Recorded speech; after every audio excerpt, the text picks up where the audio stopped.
လာပါအခုကတော့ Facebook page create လုပ်တဲ့သင်ခန်းစာဖြစ်ပါတယ်အဲ့တော့အရင်ဆုံးကျွန်တော်ဒီမြင်းချောင်းလေး၃ချောင်းတစ်ချက်နှိပ်ပြီးတော့ကျွန်တော်ဒီအောက်ကိုနည်းနည်းဆင်မယ်ပြီးရင်ကျွန်တော်ဒီမှာ CMO တစ်ချက်နှိပ်ပြီးတော့ကျွန်တော်ဒီမှာ page ပေါ့နော်ဒါလေးကိုတစ်ချက်နှိပ်မယ်ပြီးတော့ရင် create ကိုတစ်ချက်နှိပ်မယ်ပြီးရင် guest out တစ်ချက်နှိပ်မယ်အဲ့တော့ page name ပေါ့နော် page name ရေးမယ်ပြီးတော့ရင် next ကိုတစ်ချက်နှိပ်မယ်ဒီ page name ရေးတဲ့နေရာမှာကျွန်တော်ဒီ Facebook ကလက်မခံအောင်ဆိုရင်ကျွန်တော်ဒီ page name ကိုတခြားဟာလေးပြောင်းရေးပေါ့နော်ပြီးတော့ကျွန်တော်ဒီမှာ category ထည့်မယ်ဒီ category ကကျွန်တော်ဒီ page နဲ့သက်ဆိုင်တဲ့ category ပေါ့နော်အဲ့တော့ closing ရေးမယ်ပြီးတော့ကျွန်တော်ဒီနေရာမှာပေါ်နေတဲ့ category မဟုတ်ဘဲနဲ့တခြားထည့်ခြင်းနဲ့ဆိုရင်ကျွန်တော်ဒီမှာစလုံးနဲ့ပေါ့နော်စလုံးနဲ့ရိုက်ရှာလို့ရတယ်နော် SHOPPI shopping ပေါ့နော် shopping လို့ရေးလိုက်မယ်ဆိုရင်ကျွန်တော်ဒီမှာ shopping နဲ့ပတ်သက်တာလေးပေါ်လာနော်ကျွန်တော်ဒီမှာ shopping center ရေးမယ်ဒီ category ကကျွန်တော်ဒီတစ်ခုတည်းပို့ပြီးတော့လည်းရွေးလို့ရတယ်တစ်ခုတည်းရွေးလည်းရတယ်နော်ပြီးတော့ရင်တော့ကျွန်တော်ဒီ create ပေါ့နော် create ကိုတစ်ချက်နှိပ်လိုက်မယ်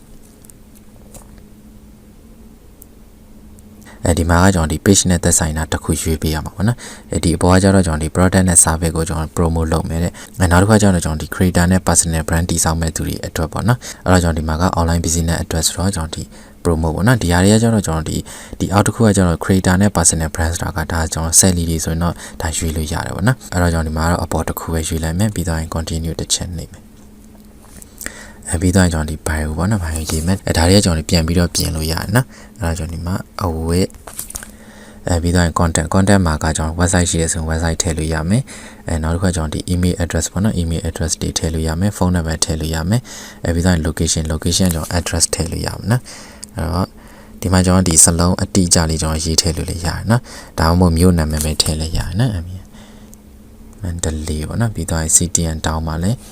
ကျွန်တော် Mandalay လို့ရေးလိုက်ဒီ poster code ကကျွန်တော်ဒီ Google မှာတက်ရှာလို့ရတယ်နော်ဥပမာအနေနဲ့ဆိုရင်ကျွန်တော်ဒီ Mandalay ရဲ့ poster code ကိုသိချင်တယ်ဆိုရင်Mandalay poster code လို့ရိုက်ရှာလိုက်ပါနော်ပြီးတော့နောက်တစ်ခုက hour ပေါ့နော် hour က no hour available ထားလို့ရမယ် always open ထားလို့ရမယ်နောက်တစ်ခုက standard hour ပေါ့နော်ဒီ standard hour ကကျတော့ကျွန်တော်ဒီ day တွေမှာကျွန်တော်ဘယ်အချိန်ကနေဘယ်အချိန်ထိဖွင့်နေပေါ့နော်အဲ့ဒါဒီကျွန်တော်ဒီအချိန်တွေသတ်မှတ်ပြီးတော့ရေးလို့ရမယ်ဒီအချိန်ကျော်သွားပြီဆိုရင်ကျွန်တော်ဒီ page ကိုဝင်ကြည့်လိုက်တာနဲ့သူကဒီ close ပေါ့နော် close ပဲဖြစ်နေလိမ့်မယ်နော်ဒီ sign ဖွင့်တဲ့အချိန်အတွင်းဆိုရင်တော့ open now လို့ပေါ်မှာပေါ့နော်အဲ့တော့ကျွန်တော်ဒီမှာကတော့ always open ပဲရွေးလိုက်မယ်နော်ပြီးတော့ next ကိုတစ်ချက်နှိပ်မယ်ဒီနေရာမှာက add action button ပေါ့နော်ဒါလေးတစ်ချက်နှိပ်မယ်ပြီးတော့မှ try in တစ်ချက်နှိပ်မယ်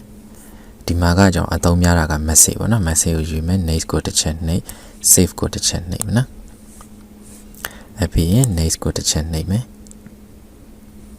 ဒီမှာကကျွန်တော်ဒီ WhatsApp account ရှိတယ်ဆိုရင်တော့ကျွန်တော်ဒီမှာ WhatsApp account ထည့်လို့ရမယ်နော်မရှိဘူးဆိုရင်လည်းကျွန်တော်ဒီမှာ skip ကိုတစ်ချက်နှိပ်မယ်ပြီးတော့ next ကိုတစ်ချက်နှိပ်ပြီးတော့ကျွန်တော်ဒါလေးလည်းဒီတိုင်းထားမယ် next ကို down တစ်ချက်နှိပ်မယ်နော်ဒီတိုင်းပေါ်လာတယ်ဆိုရင် start tower တစ်ချက်နှိပ်မယ်next ကိုနှိပ်မယ် next ပေါ့နော်ပြီးတော့ရင် down တစ်ချက်နှိပ်မယ်ဒါဆိုရင် Facebook page တစ်ခု create လုပ်လို့ရသွားပြီပေါ့ဟုတ်ပြီနော် okay ဒါဆိုရင်တော့ကျွန်တော်ဒီသင်ခန်းစာလေးကိုအားလုံးနားလည်မယ်ထင်ပါတယ်